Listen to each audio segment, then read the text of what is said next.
அஸ்ஸலாமு அலைக்கும் வரஹ்மத்துல்லாஹி வபரகாத்துஹு.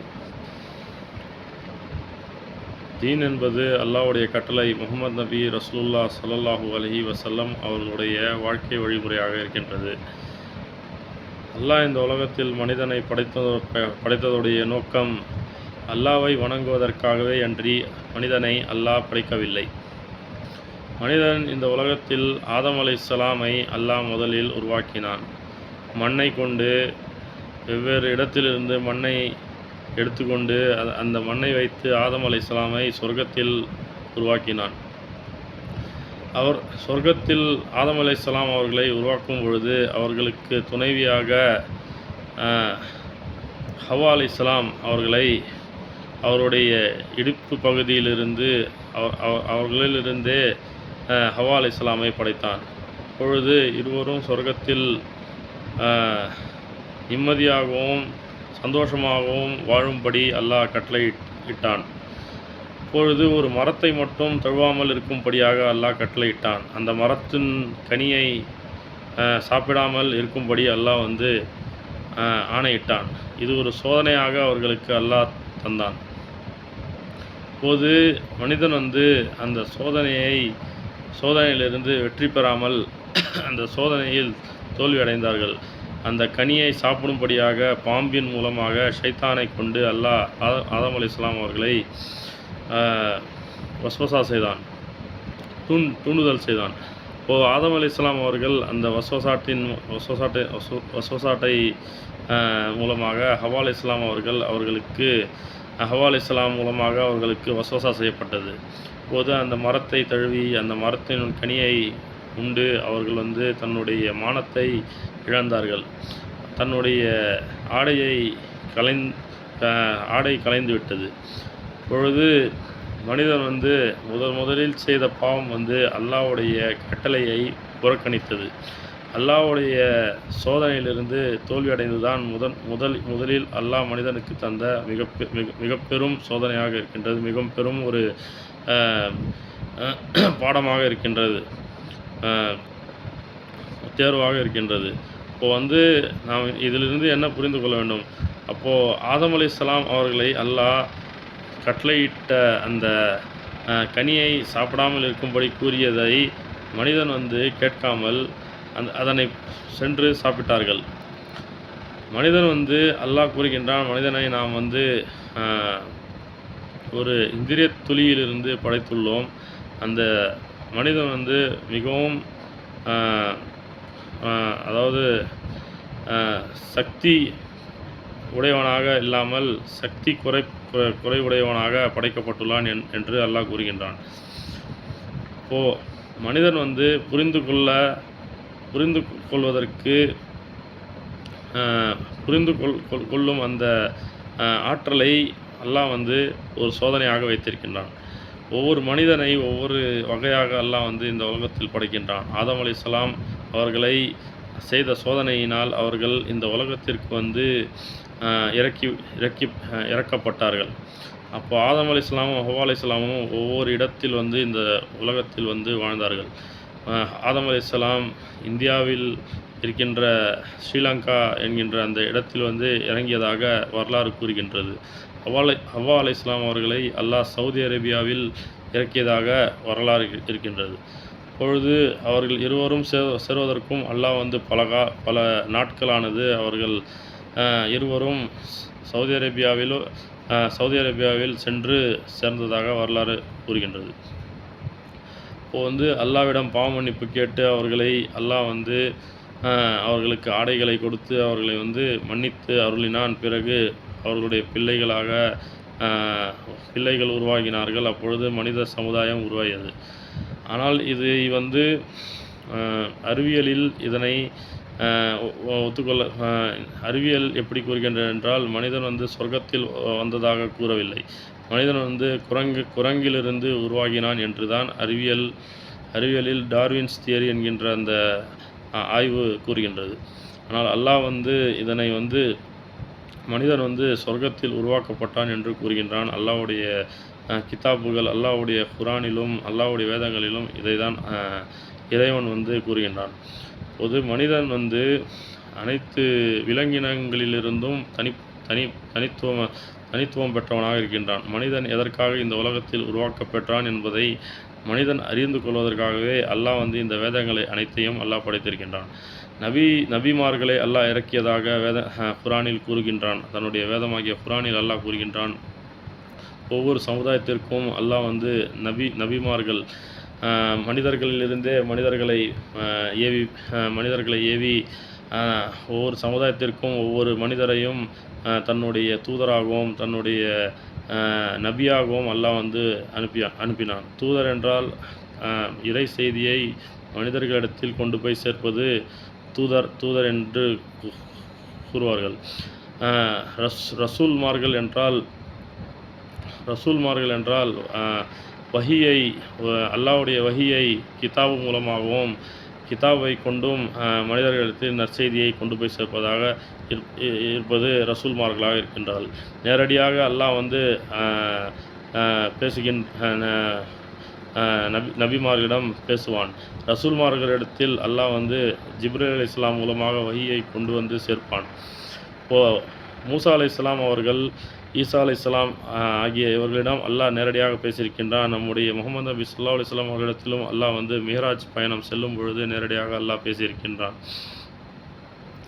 இப்போது வந்து இறைவன் இருக்கின்றான் என்பதை நாம் வந்து நம்பிக்கை கொள்ள வேண்டும். நமக்கு கண்ணுக்கு தெரியாத அல்லாஹ்வை வந்து நாம் நம்பிக்கை கொள்ள வேண்டும். நமக்கு கண்ணுக்கு தெரியாத அந்த இறைவனை நாம் நம்முடைய வாழ்க்கையின் மூலமாக, நமக்கு இருக்கின்ற பல அத்தாட்சிகளின் மூலமாக நாம் வந்து அதனை அறிந்து கொள்ள வேண்டும். இப்போது வந்து இந்த உலகம் ஒரு சோதனையாக இருக்கின்றது. மனிதன் வந்து புரிந்து கொள்வதற்காகவும் மனிதனை வந்து அந்த ஆற்றலை கொண்டு புரிவதற்காக தான் இந்த உலகத்தை எல்லாம் படைத்திருக்கின்றான்.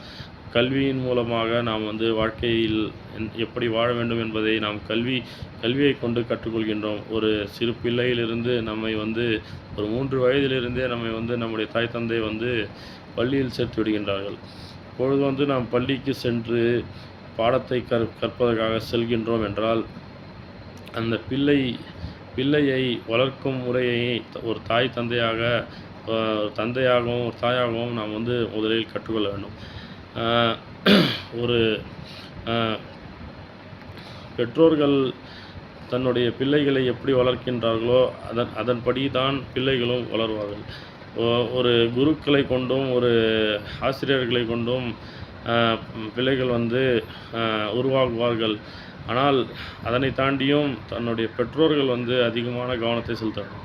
ஒரு பிள்ளையுடைய படிப்பின் மீது கவனத்தை செலுத்த வேண்டும். அவர்கள் எப்படி படிக்கின்றார்கள், அவர்களுடைய வாழ்க்கை எப்படி இருக்கின்றது, அவர்களுடைய ஒவ்வொரு தினமும் அவர்கள் படிக்கின்ற பாடத்தில் அவர்கள் எப்படி படிக்கின்றார்கள், யாரிடத்தில் அவர்கள் வாழ்கின்றார்கள் என்பதையெல்லாம் நாம் வந்து கவனத்தில் கொள்ள வேண்டும். இப்போ வந்து 5 வயதை தாண்டியவுடன் அல்லாஹ் வந்து முஹம்மது நபி ஸல்லல்லாஹு அலைஹி வஸல்லம் அவர்கள் பிள்ளைகளுக்கு வந்து குர்ஆனை கற்றுக் கொடுக்கும்படி ஏவியுள்ளார்கள். 5 வயதை 7 வயது ஆகியவுடன் நாம் வந்து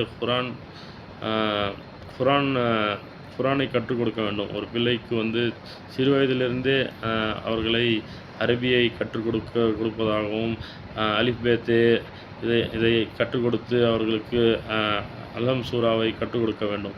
பொழுது அவர்கள் வந்து படிப்பதற்கு சிறு வயதிலிருந்தே அவர்கள் கற்றுக்கொண்டால் குர்ஆனை எளிதாக ஓதுவார்கள். குர்ஆனில் அல்லாஹ் ஏகப்பட்ட விஷயங்களை கூறுகின்றான். மனித சமுதாயத்தில் மனிதன் எப்படி வாழ வேண்டும், மனிதர்களிடத்தில் எப்படி பண்பு இருக்க வேண்டும், எப்படி இக்ராமை கொண்டு வாழ வேண்டும். இக்ராம் என்றால் நற்பண்புகள். மனிதனிடத்தில் எப்படி பண்பு இருக்க வேண்டும், ஒவ்வொரு விஷயத்திலும் தொழுகையில் எப்படி பண்பை பேணுவது, உணவு உண்ணும்போது எப்படி பண்பை பேணுவது, தூக்கத்தில் தூங்குவதற்கு முன்பாக எப்படி சுன்னத்தை பேண வேண்டும்.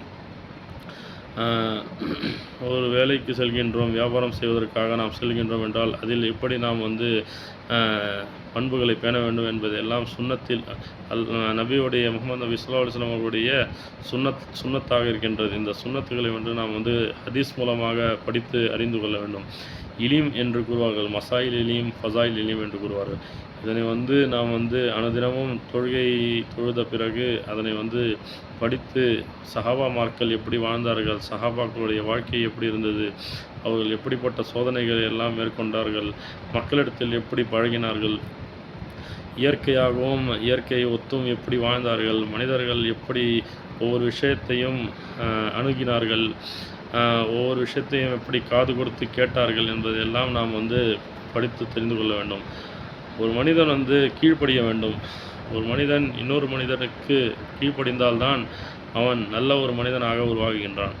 ஒரு மனிதன் வந்து சிறு வயதிலிருந்தே தன்னுடைய தாய் தந்தையர்களுக்கு கீழ்ப்படிந்து வாழ வேண்டும்.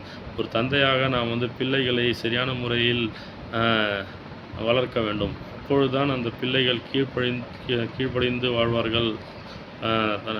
நம்பிக்கையான ஒரு பிள்ளையாக அவர்கள் வந்து உருவாகுவார்கள். சமுதாயத்தில் வந்து வாழ்வது எளிதான விஷயமாக இல்லை. ஒரு குழந்தை அல்லாஹ் வந்து தாயின் வயிற்றிலிருந்து வெளியேறும் பொழுதே அழுது கொண்டு வருகின்றது. இந்த உலகம் வந்து ஒரு போர்க்களமாக இருக்கின்றது. இந்த போர்க்களமான இந்த வாழ்க்கையில் வந்து நாம் வந்து வெற்றி பெற வேண்டும் என்றால் ஒவ்வொரு விஷயத்தையும் வந்து நாம் வந்து சந்திக்க வேண்டும். சோதனையை வந்து நாம் வந்து சந்திக்க வேண்டியதாக இருக்கின்றது. வந்து அல்லாஹ் வந்து ஒரு மரத்தில் இருந்த ஒரு கனியையே அல்லாஹ் வந்து ஆதம் அலைஹிஸ்ஸலாம் அவர்களுக்கு சோதனையாக வைத்தான் என்றால், இந்த 60 வயது வாழ்க்கையை வந்து 70 வயது வரைக்கும் நாம் வாழ்கின்றோம் என்றால், 100 வயது வரைக்கும் வாழ்கின்றோம் என்றால், நம்முடைய ஒவ்வொரு நாட்களிலும் நாம் வந்து சோதனையை அனுபவிக்க வேண்டியதாக இருக்கின்றது. சொர்க்கத்தில் அல்லாஹ் அனைத்தையும் அல்லாஹ் வந்து தந்துவிட்டான். ஆனால் ஒரே ஒரு மரத்திற்காக மனிதன் வந்து சோதனையில் தோல்வியுற்றான். அப்போது வந்து இந்த உலகத்தில் வந்து ஒவ்வொரு நாளும் அல்லாஹ் வந்து மனிதனுக்கு சோதனையாக தான் வைத்திருக்கின்றான். ஏனென்றால் நம்முடைய மூதாதைகளுடைய பாவங்களினால் நம்முடைய மூதாதைகள் செய்த இந்த தோல்வியுற்றதினால் மனிதனுக்கு அல்லாஹ் வந்து இந்த வாழ்க்கையை ஒரு சோதனையாக மாற்றிவிட்டான். இந்த உலக வாழ்க்கையில் வந்து அல்லாஹ் வந்து ஐவேளை தொழுகையை அல்லாஹ் வந்து நிலைநாட்டியுள்ளான். முகமது நபி ஸல்லல்லாஹு அலைஹி வஸல்லம் அவர்கள் மெஹராஜ் பயணம் சென்று நமக்கான ஒரு அன்பளிப்பாக அல்லாஹ்வுடைய ஐவேளை தொழுகையை அல்லாஹ் நபி வந்து கொண்டு வந்தார்கள். மூசா அலைஹிஸ்ஸலாம் காலத்தில் 50 வேளை தொழுகையாக இருந்ததை ஐவேளை தொழுகையாக குறைத்து அல்லாஹ் வந்து முகமது நபி ஸல்லல்லாஹு அலைஹி வஸல்லம் அவர்களுக்கு அன்பளிப்பாக வாக்களித்தான். இப்போ இந்த தொழுகையின் மூலமாக நாம் ஊக்கம் பெற வேண்டும். தொழுகையின் மூலமாக நாம் வந்து நம்முடைய பண்புகளை மாற்றிக்கொள்ள வேண்டும். நம்முடைய வாழ்வாதாரத்தை மாற்றிக்கொள்ள வேண்டும். தீனை கற்றுக்கொள்ள வேண்டும். மனிதர்களிடத்தில் எப்படி பழக வேண்டும், வியாபாரத்தில் நாம் எப்படி இருக்க வேண்டும், பிள்ளைகளிடத்தில் எப்படி இருக்க வேண்டும், உற்றார் உறவினர்களிடத்தில் நாம் எப்படி பழக வேண்டும், சொந்த பந்தங்களிடத்தில் எப்படி நாம் வந்து பழக வேண்டும், அவர்களுக்கு எப்படி உபசரிக்க வேண்டும், ஒரு வீட்டிற்கு செல்லும்போது அவர்களிடத்தில் எப்படி பேச வேண்டும், இவை அனைத்தையும் வந்து நாம் கற்றுக்கொள்ள வேண்டும். பேசுவதற்கு மனிதன் வந்து முதலில் வந்து கற்றுக்கொள்ள வேண்டும். ஒரு மனிதன் இன்னொரு மனிதனிடத்தில் நின்று அவன் பேசுவதை தான் முதலில் கவனிப்பான், காது கொடுத்து கேட்பான். இப்போ வந்து ஒரு மனிதனிடத்தில் அழகான முறையில் பேசுவதற்கு நாம் வந்து பயிற்சி எடுத்து கற்றுக்கொள்ள வேண்டும். அப்பொழுது நாம் பேசுவதை அவர்கள் கேட்பார்கள். நம்முடைய வார்த்தைகளும் அவர்களுக்கு போய் சேரும். இப்போ வந்து உலகத்தில் வாழ்வதற்கு மனிதனுக்கு முக்கியமானது ஒன்று புரியும் ஆற்றல் இருக்க வேண்டும். அதே போன்று பேசும் ஆற்றல் இருக்க வேண்டும். பேச்சு திறமையும் புரிகின்ற திறமையும் இருந்தால் மனிதன் வந்து வெற்றி பெற்று விடுவான். உலக வாழ்க்கையிலும் சரி, மறுமை வாழ்க்கையிலும் சரி, தீனை பற்றி மற்றவர்களுக்கு நாம் எடுத்து உரைக்கும் பொழுது, தாவத் செய்யும் பொழுது நமக்கு அந்த பேச்சு திறமை இருந்தால் அவர்கள் நம்முடைய வார்த்தைகளை கேட்டு அல்லாஹ்வின் பக்கம் அவர்கள் வந்து தீனின் பக்கம் அவர்கள் வந்து செவி சாய்ப்பார்கள். அதே நம்ம இடத்தில் பேச்சு திறமை இல்லை என்றால் அவர்கள் அல்லாஹ் தீனை கற்றுக்கொள்ள மாட்டார்கள். இப்போ வந்து இந்த உலகத்தில் வந்து ஏகப்பட்ட சோதனைகள் இருக்கின்றது. நம்ம வியாபாரம் செய்து டாக்டராக ஆகின்றோம், இன்ஜினியராக ஆகிறோம், லாயராக ஆகிறோம் என்றால் அதனை கொண்டு நாம் எப்படி முன்னேற வேண்டும், வாழ்க்கையில் எப்படி ஒரு காலேஜ் முடித்தவுடன் எப்படி வேலை தேட வேண்டும் என்பதை நாம் வந்து பிள்ளைகளை வந்து நாம் வந்து அவர்களுக்கு அனைத்து பயிற்சிகளையும் கொடுக்க வேண்டும். நாம் கல்யாணம் செய்து பிள்ளையை பெற்றெடுக்கிறோம் என்றால் அவர்களை வளர்ப்பதற்கான அனைத்து விஷயங்களையும் வந்து நாம் வந்து முயற்சி செய்ய வேண்டும். அப்பொழுது வந்து தீனுடைய வாழ்க்கையை வந்து வாழ வேண்டும்.